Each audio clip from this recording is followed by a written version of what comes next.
Assalamualaikum warahmatullahi wabarakatuh. Bismillah walhamdulillah wassalatu wassalamu ala rasulillah Sayyidina Maulana Muhammad bin Abdillah wa ala alihi wa sahbihi man walah wa la hawla wa la quwwata illa billah, amma ba'd. Apa yang kita rasakan pada majlis yang mulia ini adalah bagaikan kita ini tamu-tamu yang diberi jamuan istimewa oleh Allah. Dan ini adalah berkah daripada Al-Quranul Karim.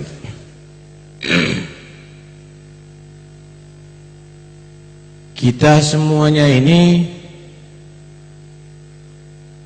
bagaikan tamu yang diberikan jamuan yang sangat nikmat, yang bisa kita ambil ilmu-ilmu hikmah, yang ilmu-ilmu dan hikmah yang bisa menghantarkan kita kepada kebahagiaan dunia dan akhirat. Subhanallah.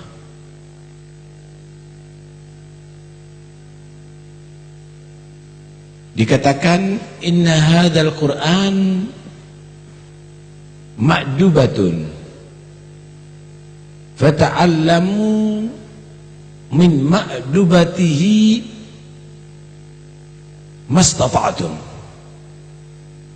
Quran ini ibarat jamuan. Ambil bagian ilmu daripada yang Allah berikan daripada jamuan Al-Quran ini semampu kamu. Anda diberi waktu oleh Allah setiap hari 24 jam. Ambil semampu kamu. Di situ ada ilmu, di situ ada hikmah, di situ ada syifa, ada obat. Di dalam Al-Quran itu ada bimbingan yang bisa membuat kamu bahagia dunia sampai akhirat. Ambil semampu kamu. Terserah. Anda bisa menyediakan setengah jam satu hari. Anda bisa menyediakan 1 jam, lebih baik. 2 jam untuk Al-Quran, lebih bagus. 3 jam, lebih baik. Semakin banyak, semakin bagus. Tapi alangkah nistanya dan hinanya seseorang yang semua waktunya tidak ada peduli dengan Al-Quranul Karim. Inna qaumi ittakhadhu hadzal Qur'ana mahjura. Ternyata umat Muhammad sendiri udah nggak peduli lagi dengan Al-Quranul Karim. Tidak mendengar anaknya membaca Al-Quran 24 jam, bapak dan emaknya nggak bingung. Bahkan mungkin berminggu-minggu tidak mendengarkan anaknya membaca Al-Quran, juga tidak prihatin. Kalau anaknya telat makan, dicari. Jangan sampai telat makan, karena bisa sakit itu anak. Anda bisa bayangkan bagaimana hati anak-anak kita ketika kosong daripada Al-Quran 24 jam. Bahkan seminggu, 1 bulan. Mathalul jawfil ladzi laisa fil Qur'an kal baitil kharib. Hati manusia yang kosong daripada Al-Quran itu bagaikan bangunan yang mau runtuh. Mana mungkin kita akan bisa mendapatkan anak kita menjadi anak yang soleh, anak yang taat, kalau tidak dibina dengan Al-Quran, tidak dididik dengan bacaan Al-Quran. Hadirin sekalian yang dirahmati oleh Allah, semua orang membutuhkan berkah. Banyak orang pergi berziarah ke sana kemari karena ingin mengambil berkah. Bagus. Banyak orang tadi itu menghadiri acara sana dan sini karena ingin mengambil berkah. Baik. Tapi tahukah Anda, ada berkah di dalam rumah kita yang kita nggak pernah peduli, yaitu Al-Quran. Kitabun anzalnahu ilaika mubarakun, liyadabbaru ayatih waliyatadakkara ulul albab. Itu Al-Quran, kitab yang aku turunkan kepada kamu wahai Nabi Muhammad, mubarak, penuh berkah. Orang yang ingin berkah, baca Quran. Untuk apa turunkan Allah Quran yang penuh berkah? Lihat dabbaru ayati, untuk direnungi ayat-ayatnya, dipahami isinya. Waliyatadzakkara ulul albab, dan untuk menjadi ingat orang yang punya akal. Anda ini diciptakan oleh Allah untuk apa? Anda ini sudah umur berapa? Renungi isi Al-Quran, subhanallah, sampai 50 tahun. Yang dibaca surat Al-Fatihah setiap sholat gak tahu artinya, gak kepingin tahu, gak perlu Al-Quran ini. Surat Al-Ikhlas, Qul a'udzu birabbil falaq, Qul a'udzu birabbin nas, hafal dibaca setiap sholat, gak tahu artinya, pingin tahu gak?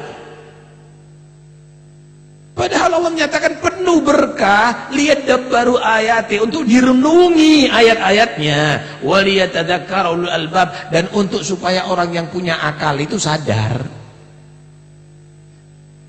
Mana mungkin akan bisa orang cinta Al-Quran kalau memang tidak merenungi isinya, saudara. Memang di dalam baca Al-Quran itu adalah ada keuntungan, ada faedah. Tetapi bukan itu aja. Tadi dikatakan la qira'ata, Syekh Husain Ali, la khaira fi qira'ah fi qira'atil tilawah la tadabbura fiha. Apa nilai bacaan kita kalau nggak bisa merenungi isinya? Hanya sekedar baca.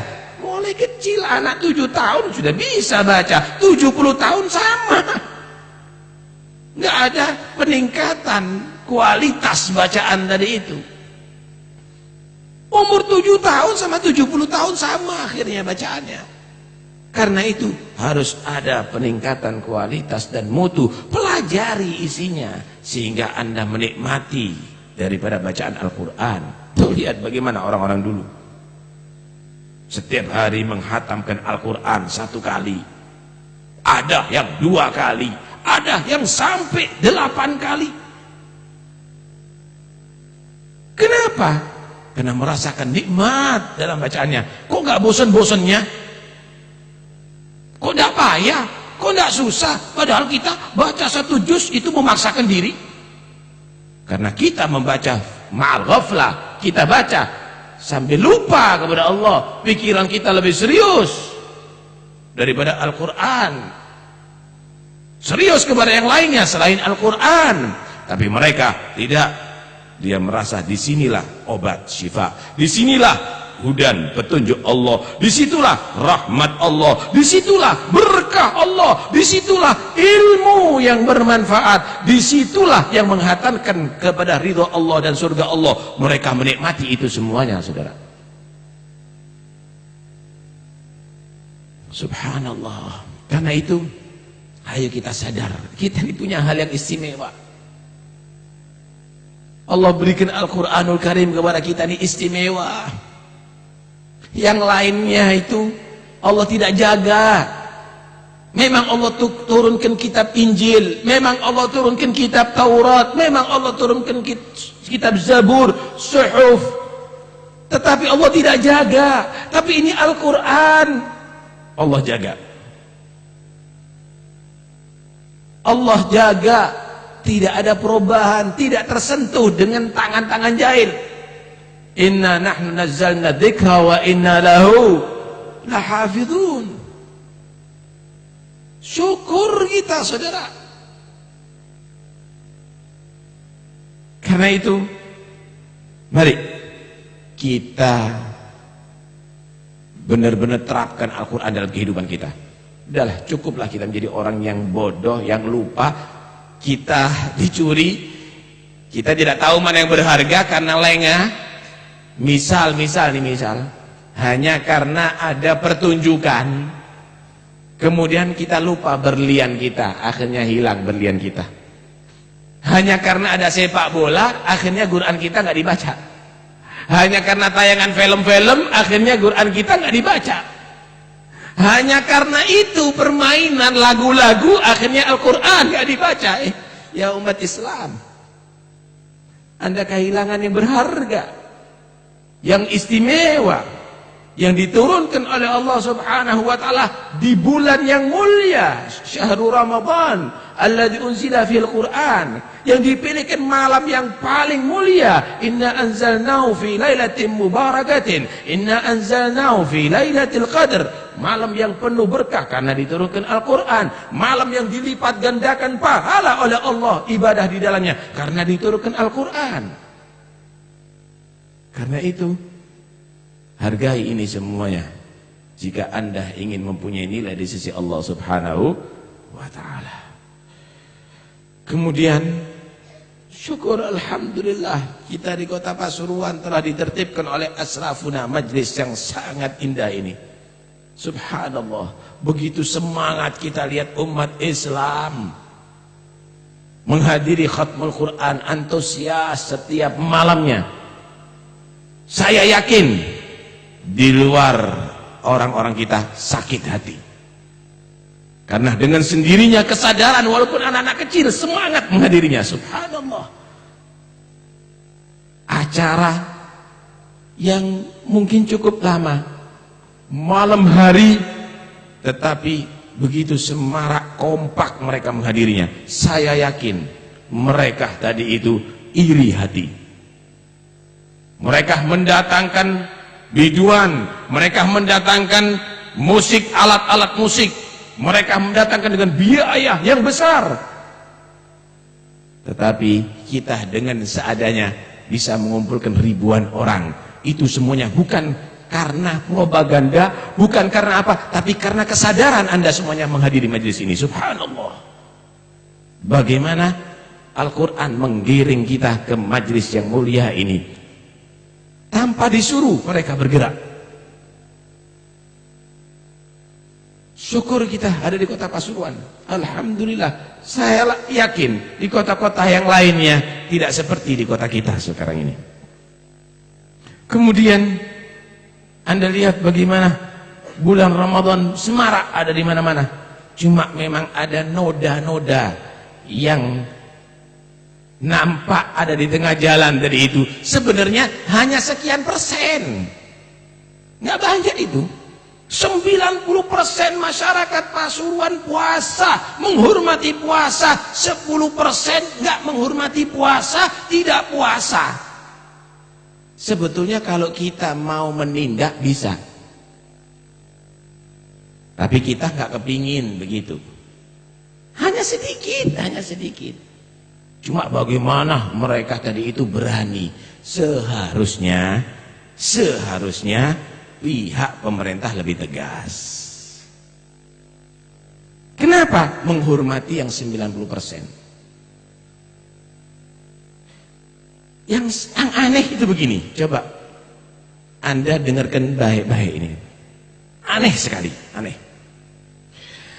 Kalau umat Hindu merayakan Nyepi, membuat peraturan tidak boleh ada yang pakai pengeras suara sekalipun adzan ada di daerah mereka. Tidak boleh ada yang mengadakan acara-acara yang mengumpulkan massa di saat itu tidak dikatakan melanggar hak asasi manusia. Tetapi kenapa kalau umat Islam yang membuat aturan di daerah mayoritas umat Islam jangan ada yang buka di bulan Ramadan karena umat Islam menghargai, menghormati bulan Ramadan, kok masih dikatakan melanggar hak asasi manusia? Aneh kan ya? Aneh ya? Kenapa kalau umat Islam yang minta begitu melanggar hak asasi manusia, kenapa orang Hindu tidak melanggar hak asasi manusia? Aneh kan? Inilah kita semuanya terjebak sebenarnya. Karena itu hati-hati dengan suara-suara itu semuanya, dan kita nggak perlu terpancing dengan emosi. Kita nggak perlu terpancing menjadi orang yang anarkis. Tapi kita minta, pemerintah sadar. Kita ini mayoritas umat Islam kepingin dihargai Ramadan. Pemerintah, Satpol PP, polisi, sadar. Kita ini orang Pasuruan kepingin Ramadan ini betul-betul dihargai. Nggak mau kita dilecehkan dengan orang-orang itu. Cuma seberapa persen? Hanya berapa persen mereka? Tolonglah mereka disadarkan. Masa nggak bisa? Ada kepedulian, itu penting. Contoh nih contoh. Ini hanya gambaran contoh. Ada misalnya pos polisi. Di mukanya ada orang jualan. Kita punya perda ini, peraturan untuk tidak boleh. Itu seharusnya nggak boleh dibiarkan, didatangi sama polisi. Kenapa Anda jualan? Ini ada perda. Anda melanggar hukum. Ada payung hukum. Seharusnya diingatkan, jangan dibiarkan. Sama dengan kalau ada yang naik sepeda motor tidak pakai helm, dicegat. Itu peraturannya harus pakai helm. Paham ya? Seharusnya begitu. Kepala desa misalnya ngelihat ada warung yang buka, kan ada perda. Kepala desa datangi, di sini daerah Muslim, nggak boleh jualan begitu. Ini ada perdanya. Keluar dari sini. Kalau ada kepedulian, insya Allah nggak ada yang melanggar begitu. Karena itu wali kota harus menginstruksikan itu semuanya. Kapolres kepada polisi-polisi harus memerintahkan begitu.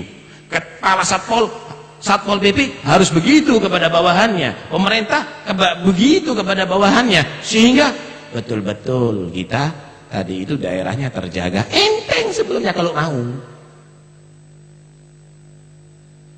Dan Anda semuanya wahai masyarakat Pasuruan, dengarkan baik-baik. Anda punya sekarang alhamdulillah perda, larangan menjual makanan siap saji ada di bulan Ramadan.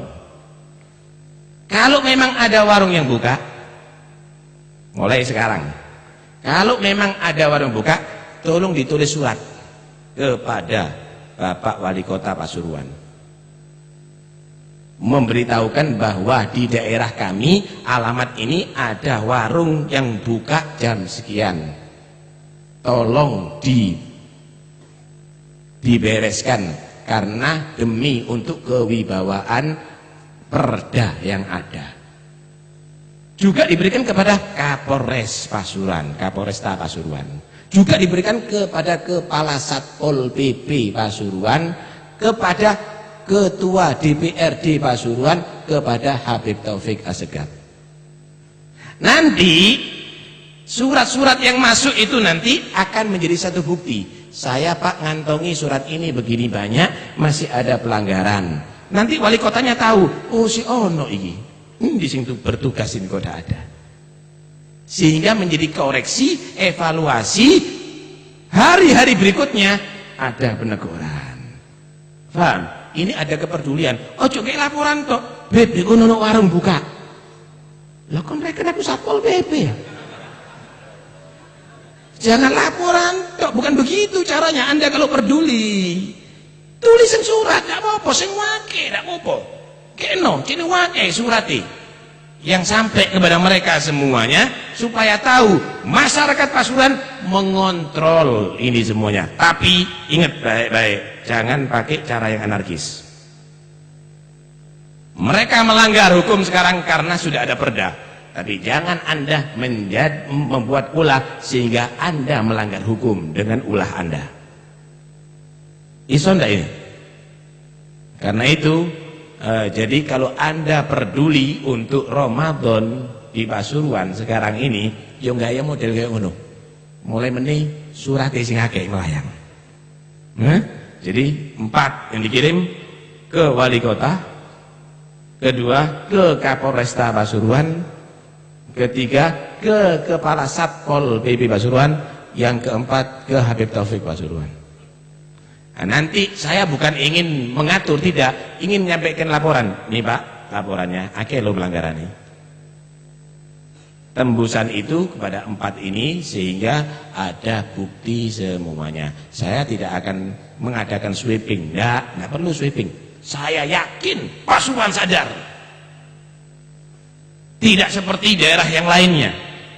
Kalau daerah yang lainnya ada konflik, kita tidak perlu konflik. Lowong wali kotai orang ahli sunnah wal jamaah.